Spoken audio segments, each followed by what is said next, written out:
देखो नूर, जिसका बचपन इतना खराब गुजरा हो वो फैसला खुद करता है कि क्या चीज उसके लिए अहम है और क्या नहीं। तो अब समझ आया कि इसीलिए तुम औरतों और रिश्तों की परवाह नहीं करते।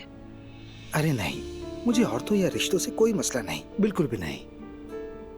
मेरा मतलब है, जैसा कि एलिफ के साथ जो कुछ भी हुआ था रमीज, उसकी तुम्हें कोई परवाह नहीं थी। मुझे अलिफ से आने वाले हर वार का पहले से अंदाजा था। लेकिन देखो, अहमियत हर इंसान के लिए मुख्तलिफ होती है। मसलन तुम एक बिल्कुल अलग इंसान हो।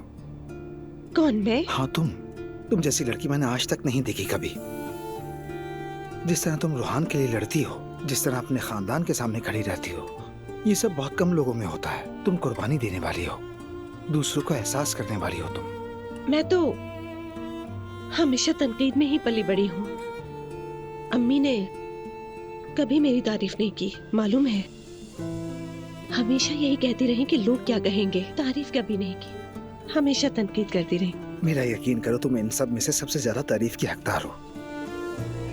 शुक्रिया तुम्हारा। वैसे आज मैं तुम्हारी अम्मी से मिलने जा रहा हूँ। अगर तुम भी आ रही हो तो मैं तुम्हें छोड़ देता हूँ। अम्मी से? तुम मेरी अम्मी से मिलने जा रहे हो? तुम्हारी अम्मी और मैं अच्छे दोस्त हैं। मैं बस गपशप लगाने जा रहा हाँ, हूँ। तुम्हारा जिक्र होता रहता है।